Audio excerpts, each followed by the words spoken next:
The 2024 NFL salary cap jumped by nearly 15%. That's $30 million, over $30 million.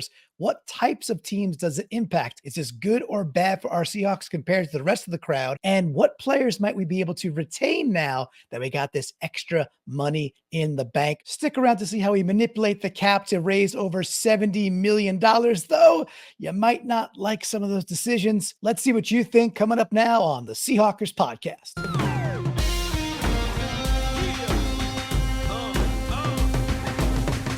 Hello and welcome to the Seahawkers podcast. I'm Brandon Schultz, and I am joined by a couple of my good buddies, Clinton Bonner and Adam Emmert. And gentlemen, our Seattle Seahawks, along with other teams in the NFL, they've got some more money to spend. We got the news here this past week that salary cap going up a little more than expected.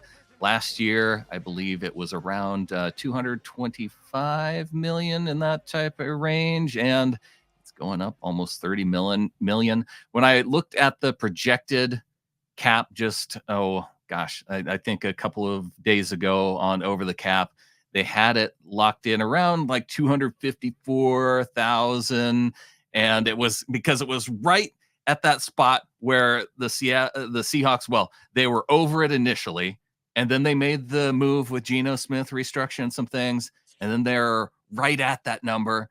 And then the news came out that it was higher than usual. And now the Seahawks, they have like 12 million to spend according to Over the Cap. Now you have to account for your draft picks, which is like another 5 million, which leaves them with 7 million to spend right now. But they haven't made any moves apart from the Geno Smith news. It feels good in a way to know that at least there's some room now when people go to the websites and do all their salary cap looking, and it's not a number that's in the red. How you doing? Yeah, that does feel good, man. And I just want to thank Taylor Swift personally for the extra cap space. When everybody was super angry about her being on the screen for 55 seconds during the Super Bowl, it actually generated a bunch more revenue for the league. Not that the billionaire owners are trickling it all down, but it's trickling down to the players to a degree here. And I think that's a good thing. So thank you, Tay-Tay. Yeah, thank you. Yeah, thank you, Tay-Tay. That's a great way to put it. Look, it's like the Fed Reserve here, boys. Just keep printing them dollars, and so the boys can keep getting their checks. That's a pretty substantial raise, 30 million percentage wise too, to get that up to 255 for a salary cap. Definitely has some implications. If I was the team with the most money right now, I think it's like the Commanders or other teams that had or the Bears had tons of money. Yes, of course they get the same money too, but that delta, it's like the spending capital and what's going to happen with free agents now. That really, I think, shifts back in favor to those that were not necessarily swimming in cash McDuck style. So I'm feeling a little bit fat and happy about it. I don't know about you, Brandon. It feels good to know that there is a little bit of room there. Maybe then the team can keep somebody that may have been on the cusp, because $7 million, it makes quite a bit of difference when you're talking free agency and guys that are set to be on the team or not be on the team. I mean, you're talking about, is Colby Parkinson, is that a guy who may have been gone initially that you could keep now? Is Damian Lewis in that kind of area of keep or not keep? And does this allow a little bit extra of that movement? Now, because I know the argument, Adam, is that, oh, well, everybody else's cap went up too, so they're going to be able to pay some of these guys more. Yes and no. There's still a benefit of re-signing your own guys and being able to negotiate ahead of the new league year.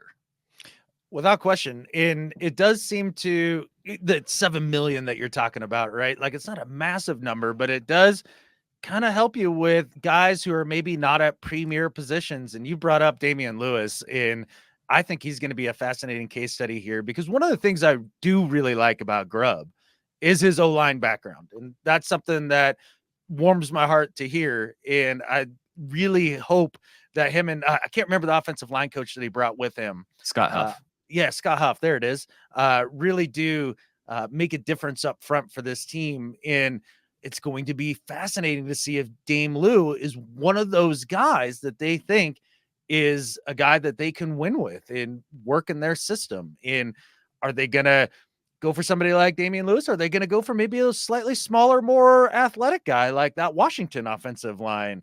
It's going to be fascinating to play out, but it does seem to me that when you're operating on the lower end of available cap space to spend, you're going to be looking more at, positions like guard and center and tight end and things like that.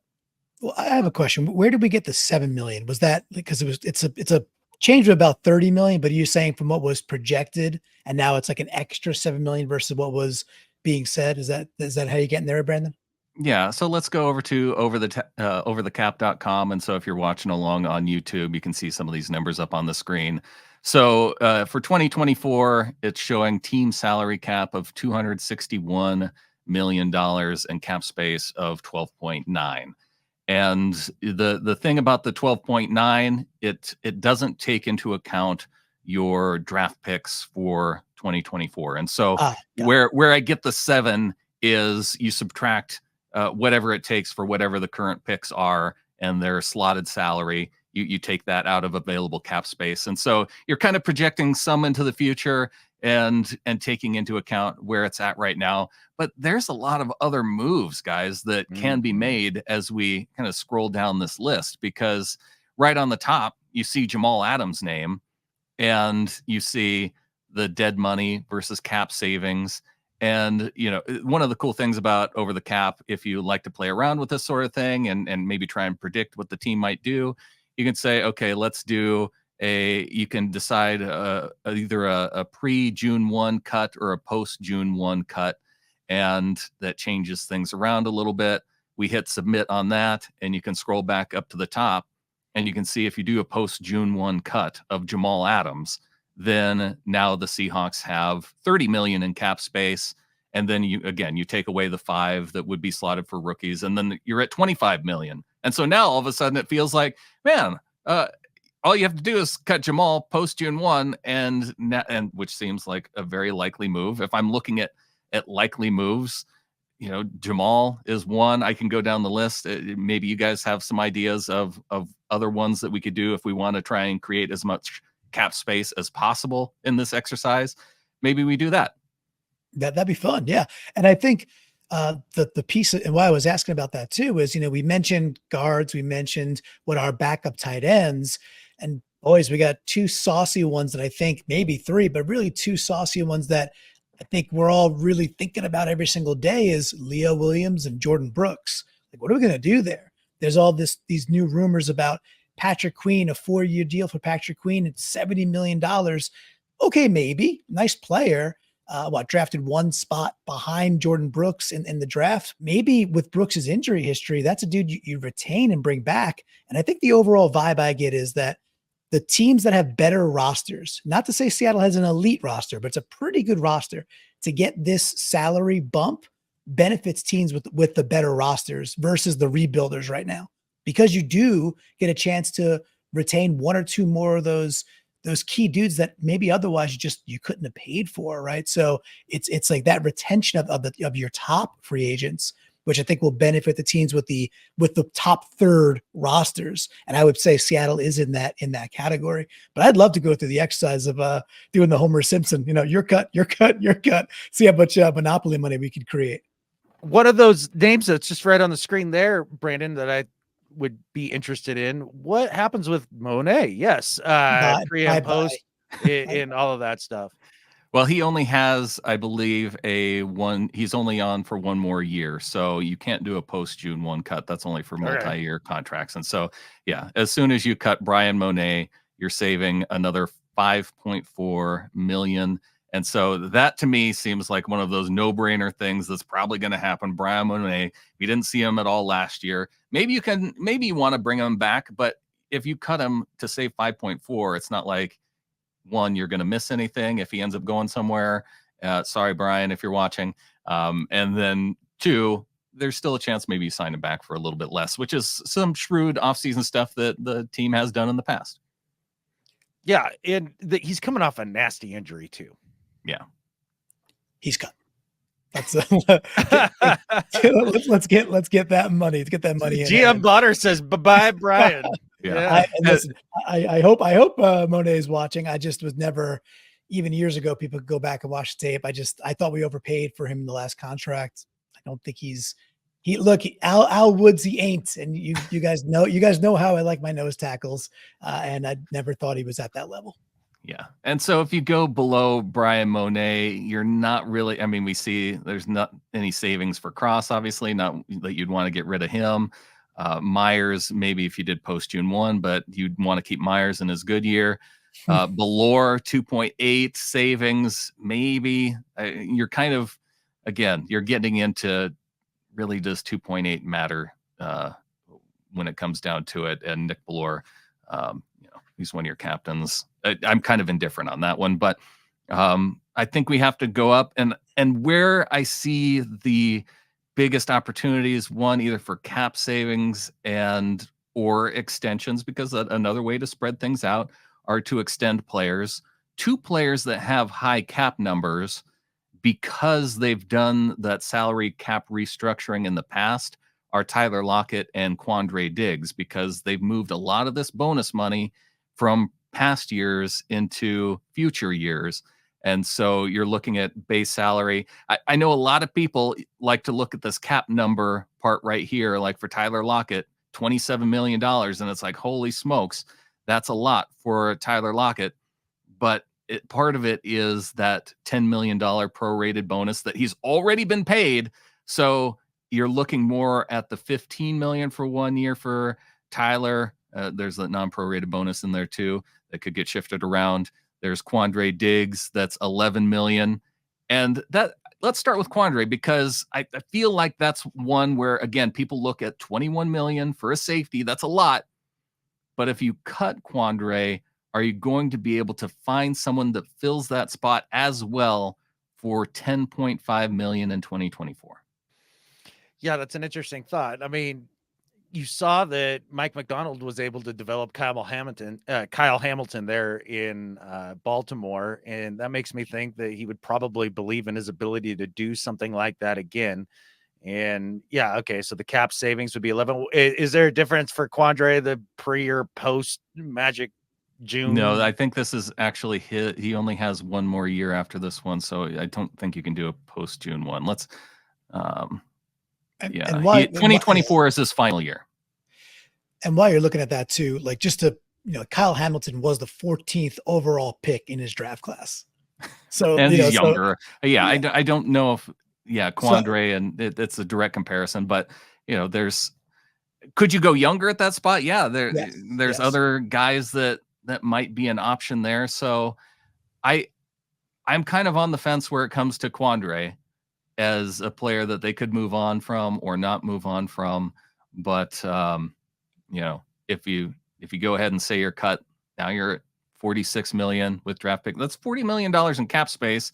Now you're cooking with gas in the offseason in terms of being able to sign free agents. But then you have to go back and you have to do Quandre. So I think when it comes to Quandre and Tyler, I think there's an opportunity either for an extension restructure. Like with Tyler, I mean, if you just wanted to keep pushing his money back and make him, you can do the restructure button and submit. And then this is what I was talking about when we were talking about Geno Smith the other day. You can specify how much base salary and prorated bonus you want to push. You can push all of it. And now he has a cap number of $19 million for this year. And you're pushing a lot of salary to next year. But, now if we've cut Quandre, we've pushed the Tyler Lockett salary back more. Now you have $50 million in cap space. We rich.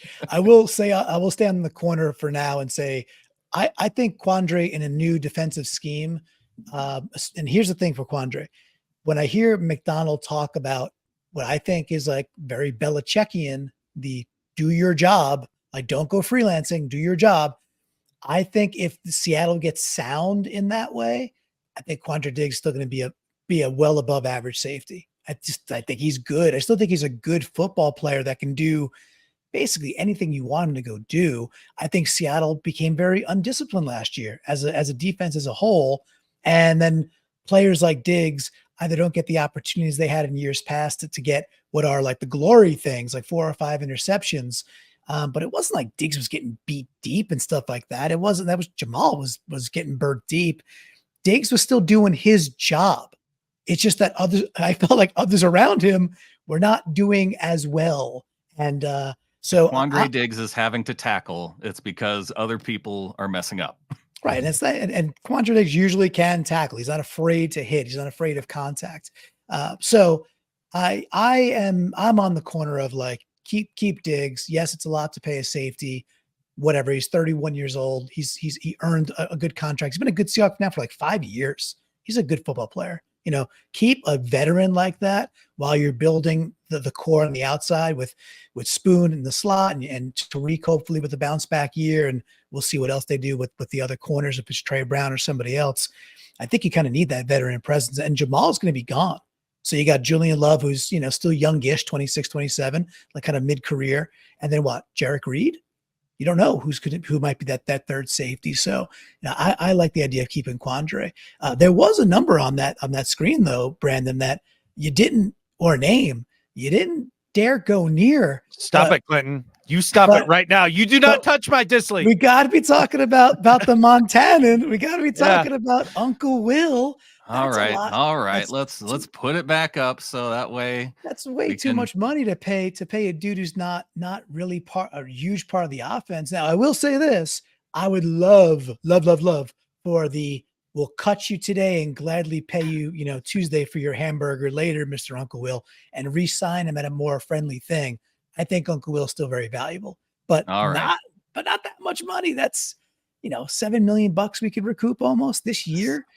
$7 million. That's a lot. Get rid of all the tight ends. Let's start over. You're gonna need one, man. And I know Clinton would go and bring back Fant. No, I wouldn't. No, I would not. Not after I was a fan boy.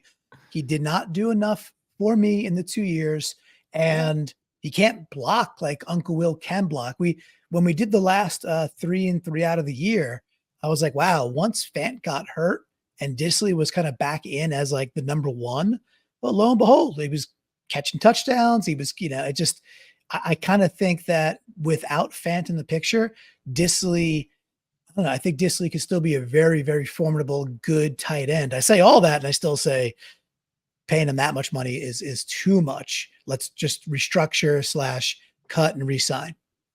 Well, if you're going to run the rock, we'll run blocks really well. So yeah, I like Will Disley. Yeah, I agree. But you'd brought up the idea of, okay, so you got all this cap space now in Magic Land, and like, do you want to bring back Leonard Williams or, you know, yes, Jordyn Brooks, and with Patrick Queen out there?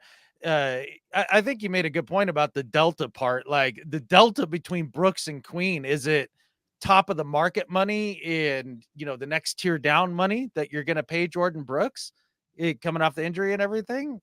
I don't know that it is. Like, I think Jordyn Brooks is a heck of a ball player, and he is fast. And we know that Mike likes to have fast linebackers. And I honestly think that's where the team needs to focus this offseason heavily, is getting way faster at linebacker.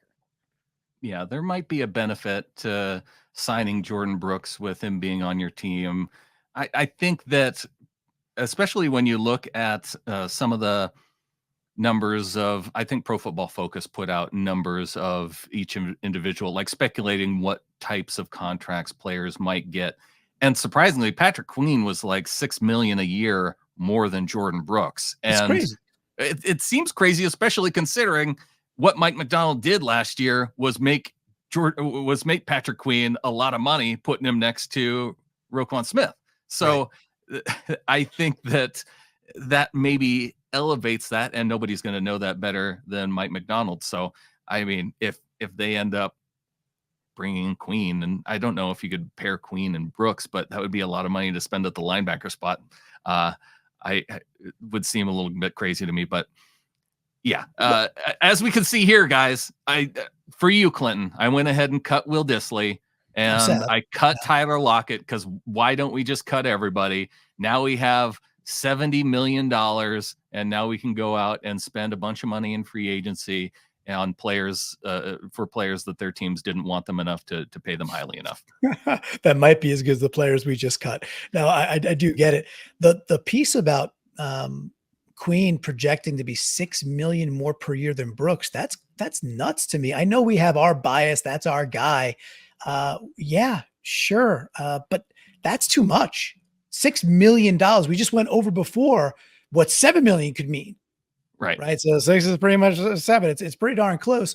That could be the difference of if we want to bring, like we talked earlier, bring back D-Lou or other moves, or just take $6 million and get that other paired linebacker, get that other dude. We talked about Drew Tranquill in the offseason last year, that we talked about him recently after the 49ers lost the Super Bowl to the Kansas City Chiefs, which was amazing. And he wasn't paid a lot of money, a 1-year deal. The dude's all over the field. So yeah, I am not into the idea of paying Queen that much more than Brooks. To me, that cutoff is probably like some premium of 1 to 1.5 million because he's coming from the Ravens and he had the better, the non-injured better year, I guess. But guys, I don't know, man. Like, just Brooks or Queen, if it's not like, even if it was like dead even the same exact amount of money, I'm not sure if Patrick Queen's a better ball player than Brooks. Are we sure about that? I think they're pretty even. Yeah, right. Yeah, so I'm kind of with you in the $6 million difference. Crazy amount. I'd rather use that on the defensive line. Speaking of defensive line, you had your list of players up there, Brandon. One that stood out to me that I don't think anybody's really talking about, but a guy that I'd be interested in bringing back is Mario Edwards. And he did more this year than I thought he would coming into this last year. Like, I just thought, he's a guy, he's always been around, whatever. There was a lot of games, especially early on, where you're like, wow, Mario Edwards has been a difference maker today. And then you look at what Mike did with guys like Clowney and Vanoy and guys like that. Yeah, like, he could do that sort of thing with a Mario Edwards too. And he's not going to break the bank. Right. Yeah, there's a lot of opportunities. So again, when we talk about guys who are getting cut, for one, I don't think that our input is going to be taken by John Schneider. Like, I don't think John's going to watch this and go, they make some really good points about having $70 million for me to spend. Why don't I cut everybody? I think that there's probably some medium area where they're able to work it out. And if they have 40 million, 30 million in cap space, to where that way you can bring back, some of the whether you want to bring it back, Coley Parkinson, Damian Lewis, Leonard Williams, go down the list of priority guys that may or may not be for the team. But I think we hit on quite a few of those names, at least. There's opportunity there. So I guess the main point that I want to get across to people is that the Seahawks are doing just fine with with salary cap space right now. Wait, can you bring that screen back up, Brandon? I can. You're still shopping. I love it. No, I'm not. I'm not sure. I just had a question. You're shopping. There's got to be the magic button. There's a magic button on your screen because the cap is magic. It never makes sense. You always at some point are like, well, the team only has this much, and then suddenly they have more. Like, oh, they're loaded with cap space. Oh no, it's all gone now. Like, it's just there's this website is screwed up because there's no magic button. I think it's I think it's like a Mario level, like it's there. You just can't see it. You got to gotta go in like a tube at the top. Exactly. You got to hit the brick. You got to then go through a tube, but then you're underwater for a bit. Yeah. You get the great fire music, and then the magic button appears where you can just do whatever you want year after year. Because it just, like the Eagles or the 49ers just keep seemingly adding players and losing in Super Bowls. We'll get there. We just need the magic button. John Schneider. Hey, we don't need the magic button. We just need our general manager, John Schneider, having the magic button, and everything works out. And we're a Super Bowl team in 2024. There's no downtime between changing coaches. We're right back in it and into the Super Bowl in 2024. Oh, yep. Totally going to happen. And I think with that, there's only one thing left to say. Go Hawks. Go Hawks. Go Hawks.